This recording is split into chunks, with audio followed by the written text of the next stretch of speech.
Hello student, today we are going to start the very important topic of the class 11, that is gravitation. See, in gravitation we'll first study Newton's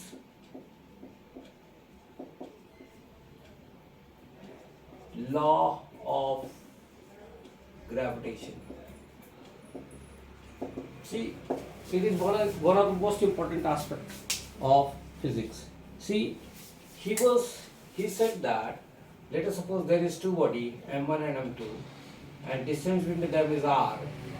He stated that any two body in the universe, they do attract each other and the force between them is directly proportional to the product of their masses and inversely proportional to the square of distance between them. And he said that the constant will be equivalent to g, that is m1 m2 upon r square. And g is what? It is universal gravitational constant, and it is equivalent to what? It is 6.67 into 10 to the power minus 11, and will have dimension as Newton meter square kilogram minus 2. This is Newton's law of gravitation, and this is very important law as it is able to solve loads of mystery related to the earth and whole universe. See, it also states that Newton's law of gravitation follows Newton's third law. Newton's law of gravitation follows Newton's third law. What is that? That force between there is equal and opposite reaction. That force, that let us suppose we have two bodies, 1 and 2, then force between them is what? G m1 m2 upon r square. This is what? r12 unit vector, and let us suppose this is force acting on body 2 due to 1 is what? G m1 m2 upon r square. This is what? r21, and we know that this r12 basically r12 cap is equivalent to minus r21. So we can say that f12 is equal to minus f21. This was that Newton's law of gravitation follows Newton's third law. Now we'll move on to what is the relation between small g and capital G. See, relation between small g, that is acceleration due to gravity, and capital G, that is universal gravitational constant. See, let us suppose this is the radius of the earth r, and we place certain object over here. See, force will be equivalent to what? This is mass, this is force is what? Mass into gravity. And according to Newton's third law, or Newton's law of gravitation, suppose, according to Newton's gravitational law, it is g mm upon r square. So what happens? We equate them out. It is coming out to be what? G mm upon r square. So this and this get cancelled out. This is what? Gm upon r square. See, this is very important relation because this relation helps us to find out the variation of gravity due to altitude or depth. See, we'll go for variation of gravity due to variation of gravity due to altitude. See, we have like, let us suppose this is earth, the radius of earth is r, and suppose we have gone to a height of h above earth. So using this relation, what do we have? This is G is equivalent to Gm R square, and G dash will be equivalent to what? Gm R plus H whole square. See, what we do is that we divide equation 2 by equation 1. It will come out to be like that. It is R plus whole square. This is what? Gm R square. See, this and this get cancelled out. See, what do we have? See, from here we can take R square common out. It will be 1 plus H by R whole square. See, next what we'll do is that G is get cancelled out. This is coming out to be 1 plus H by R to the power minus 2, and by using binomial theorem, but that is what? 1 plus x to power n is equivalent to 1 plus n into x. This is what? Binomial theorem. You will utilize this to sort out this issue. This is G dash, this is G 1 minus 2h by R. See, when the height is comparatively less, it is like, let us suppose 50 kilometer, 100 kilometer, we will utilize this formula. But suppose we have a height like r by 2 and all. In that case, what we will do is that we will go for like G dash is what? Gm upon r plus h whole square, and G is what? Gm upon r square. You will utilize this formula for solving when the height is basically large. This is valid for like a small height. Just like suppose 25 kilometer, 100 kilometer and all. Comparatively it is small. Why so? Because the radius of the earth is 6400 kilometer. So in comparison we have, this is small. But when we have height like r by 2 and all, in that case we will use this formula to get the variation in the gravity due to height. Now we will move on to variation of gravity due to depth. See what we have. This is variation of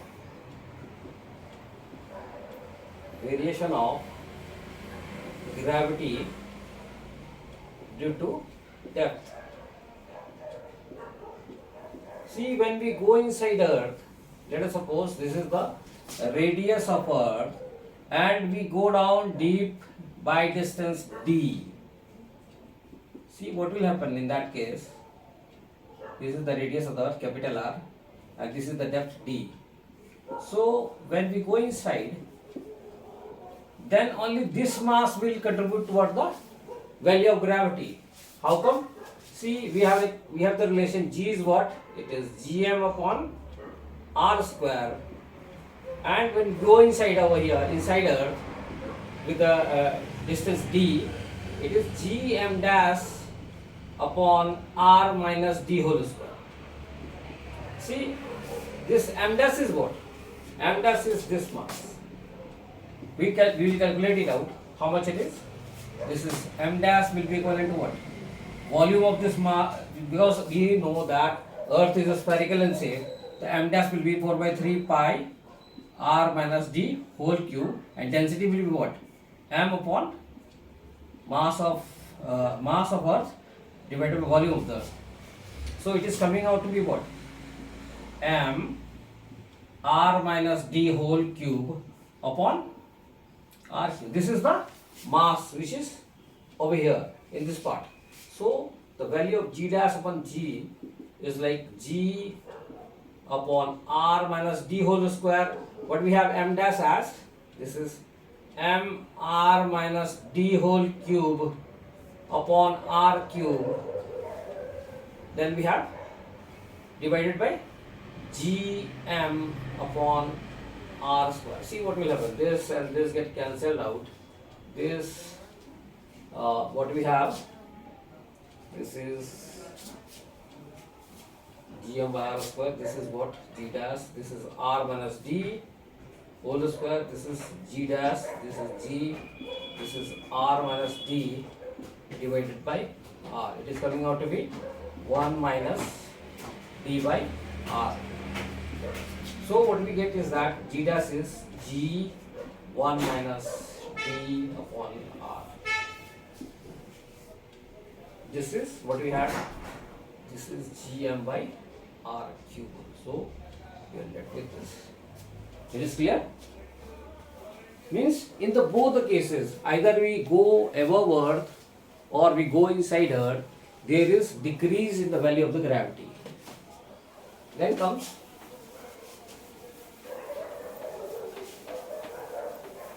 variation of gravity due to rotation of earth. See what we have. Variation of gravity due to rotation of earth. See what happens over here is that, see, let us suppose this is the position of the earth. What we have, see, we say that let us suppose there is body m. It is getting attracted toward the center with the force mg, and the centripetal force acting over here will be what? M omega square r. So let us suppose this is the angle it makes over here is lambda. So this is coming out to be what? Pi minus lambda. So there is like, you have to take into consideration that there are two vectors. It is acting along this direction, one is acting around this direction. The resultant will be somewhere like this, mg dash. So we have mg dash is what? This is, we will utilize this formula. Resultant is what? Resultant of two factors is what? Basically a square b square plus 2ab cos theta. So what we have? This is mg whole square plus m omega square r whole square plus 2 mg into m omega square r cos pi minus lambda to the power 1 by 2. See, what we'll do is that we'll take mg outside. It is going to be like 1. This is what? Omega 4 r square upon g square, because it has no g. Over here it will be 2 omega square r, because it has only one g, so we'll have to write g over here, and this is cos pi minus theta is going to be minus cos theta to the power 1 by 2. See, we have value of this is very less. It is comparatively small. So what we do is that we neglect it out. See what we are left with then. This is mg, this is mg 1 minus 2 omega square r cos lambda by g to the power 1 by 2. Again what we'll do is that we'll utilize binomial theorem. So what will happen? This is g dash, this is g dash, this is g, this is what? 1 minus 1 by 2, this is 2 omega square r cos lambda by g. So this get cancelled out. What we are left with? G dash is what? G 1 minus omega square r cos lambda by g. See, we have special cases for this. Suppose value of lambda is 0. What is the place lambda becomes 0? At equator. So what do we have? At equator we will have like g 1 minus omega square r cos lambda, cos 0 is 1, when we have like this is g. Like at equator, let us suppose this is g, this is omega square r. This is at equator, and at pole what will happen? So this will be making lambda will be 90 degree over here. Lambda is 90 at pole. Gp is what? G 1 minus omega square r cos 90 upon g. So we see that at pole there is no effect of rotation. There is no change in the value of gravity due to rotation at the pole. Now we will move on to the next topic, that is what is gravitational potential. What is that? This is what? This is gravitational potential. What is that? See, according to definition, what is that? It is an amount of work done in bringing given unit mass from infinity to that point. What is that? It is an amount of work done in bringing given mass from given unit mass, basically unit mass from infinity to that point. See, what we do is that work done is basically what? Force into displacement. Force is what? This is gm, unit mass 1, this is r square delta r, and we are bringing this given mass from infinity to this point Ra. So what will happen? We will take the constant outside, and this is r to the power minus 2 delta r, it is to be integrated out. This is Ra. What we have? This is gm, this is r to the power minus 1 upon minus 1. It goes from infinity to Ra. See, this is gm, this is 1 by r, it goes from infinity to Ra. So what we have? This is gm, this is 1 upon Ra minus 1 upon infinity. 1 upon infinity is going to be 0. What we have? This is gm upon Ra. This is gravitational potential. Now we'll move on to what is gravitational potential energy.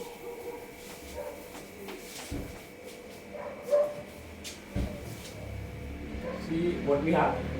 This is gravitational potential energy.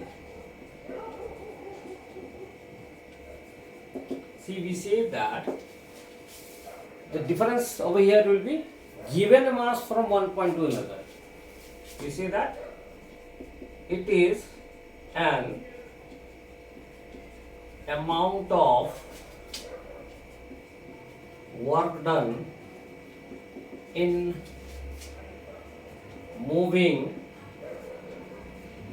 given mass from one point to another. See what we have? This is what work done. Work done is basically force into displacement, and the body has to move from one point to another. See what we have? This is gmm, this is r to the power minus 2 delta r. It goes from Ra to Rb. So what happens? We can write it out like this. Integration of x to the power n. This is r to the power minus 1 upon minus 1. It goes from Ra to Rb. So when we place these values out, what do we get? This is gmm. This is 1 upon Rb minus 1 upon Rb. See, what we can do is that we can take this mass out over here. We can write this as gm Rb minus gm Ra, which is equal to the mass into potential at B minus potential at A. So work done by given mass can be written out as mass into potential difference between 2 points. Now we will move on to what is escape velocity. See, it is minimum velocity required by any object to escape from Earth gravitational pull. See what we have? escape velocity. What is that? It is minimum velocity required by object to escape from Earth gravitational pull. See, we are talking about Earth's escape velocity over here. It could be for any planet. It may differ from one planet to another, but it will have the same formula and the same principle will be applied. See, basically it will be what we have to do to send this particle from surface of Earth to infinity. See, work is what? Force into displacement. What we have to do is that for escape velocity part, we have to send this object from surface of Earth to the infinity. This is gmm upon r square delta r. It goes from surface of Earth to infinity. Again, what we do is that we integrate this out. It is coming out to be what? R2 delta r from surface of Earth to infinity.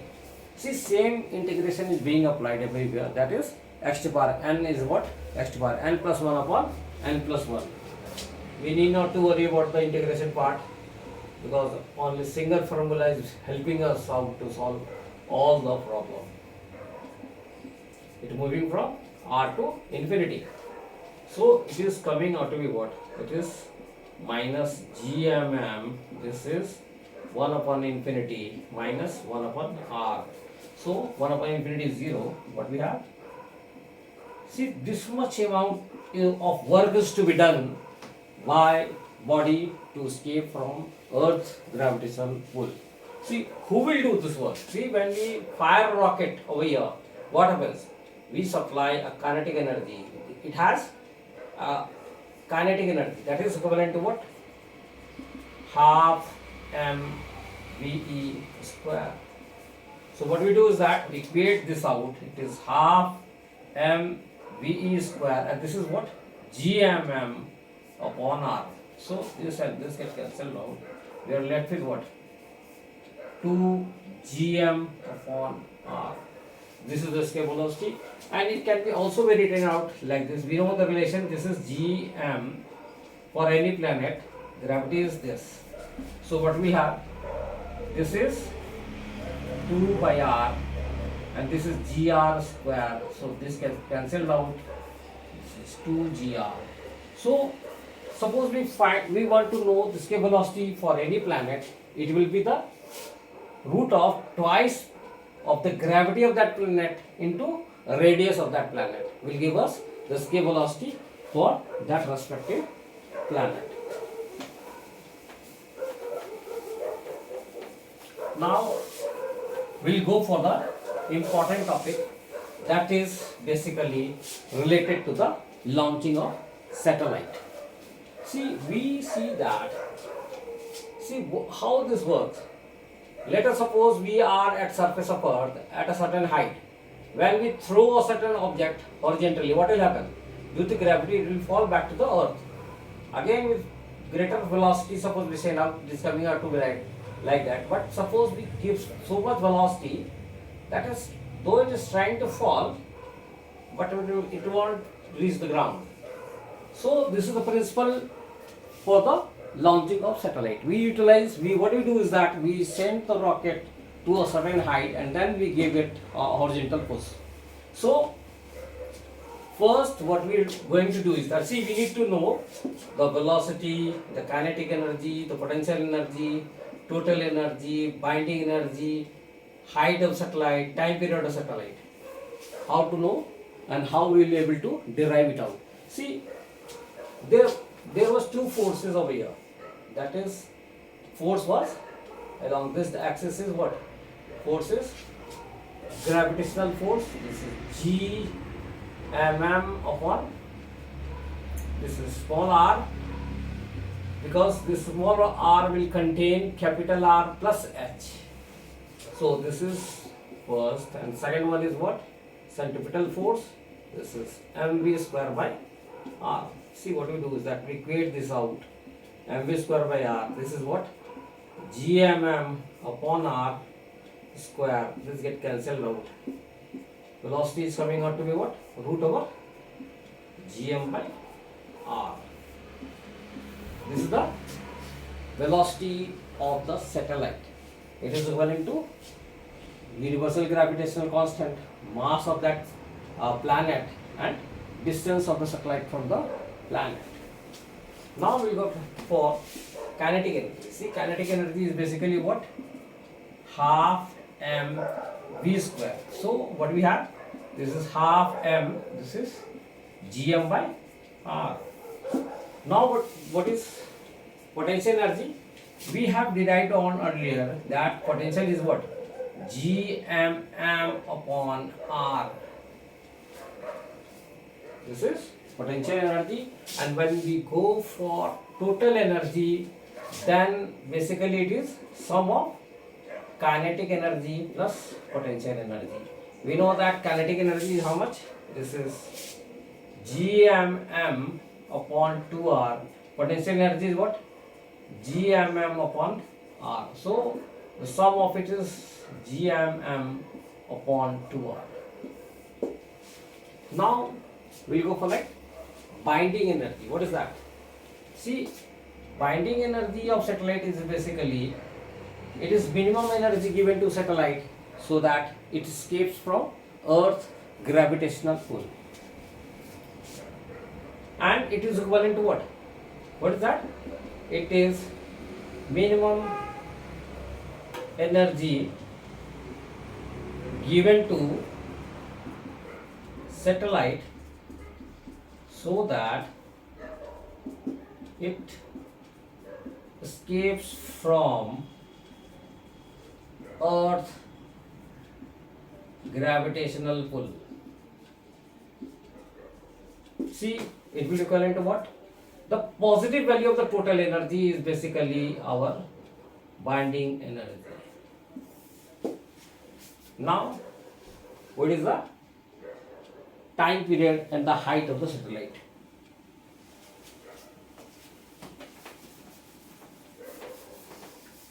See, time period is what? This is time period is basically 2 pi r upon v. Distance upon time. Distance is basically a circumference. Then we know that we have like velocity, we know that it is equivalent to what? Root over gm r. So this is the time period. It can also be written out of like 2 pi root over r cube gm. And for the height part, height of the satellite, basically what we'll do is that we'll square it out. T square 4 pi square, this is r cube upon gm. See, what is this? R cube is what? T square gm upon 4 pi square. So what we have for r part, what we do is that T square gm upon 4 pi square. So like it is cube root of this, and we know that r is basically capital R plus h. So like suppose we want to know the height of satellite and all, we will be able to calculate it out using this equation.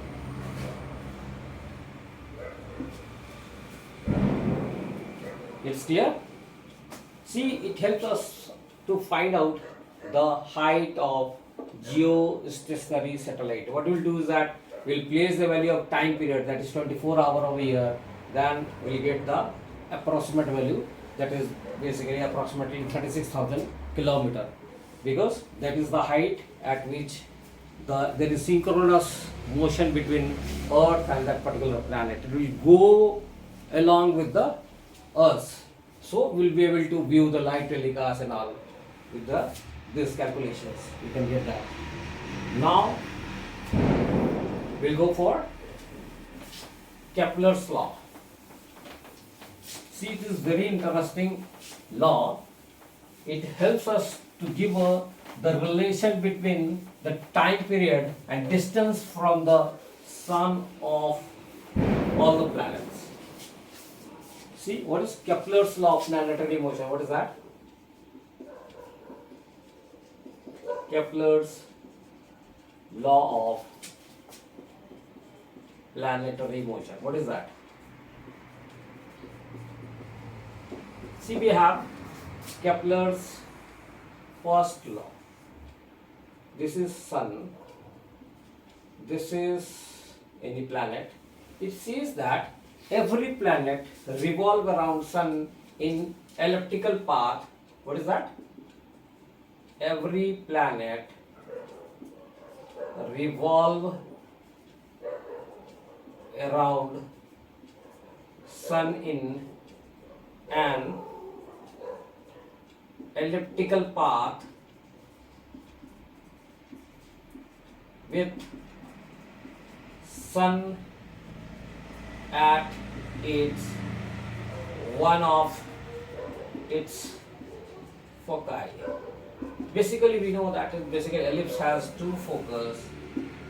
Out of these two focus, we have like one focus lies the sun. The equation of ellipse is like this, and it has two focus, and in one focus lies the sun, and all the planet move around in a elliptical path. Now we'll go for like Kepler's second law. Kepler's second law. See, it is basically what? It is law of area. Let's suppose this is sun. It says that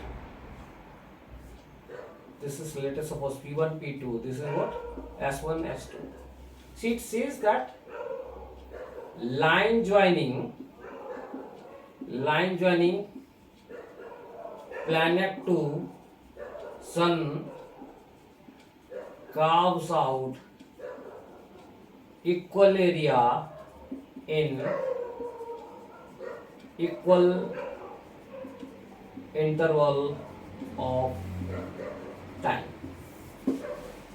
See, basically it says that, see, when it is far away from the sun, it will require little bit distance. If this small distance is covered, it has large area. But when it comes near to the sun, what will happen? It has to move fast in order to make the same area. Means what? Area of S_P1, P2 is equal to area of S_S1, S2. We know that this is P1, P2 is less than S1, S2, and it has been covered in the same time. So what will happen? That velocity at the P1, P2 is less than velocity at S1, S2. Means velocity of a planet increases when it comes near to the sun and decreases when it goes away from the sun. We can prove this out. See how come? We know that angular momentum is what? Twice m into delta I by delta t. And we know that torque is what? Delta L by delta t. So what we have? This is twice m delta I by delta t.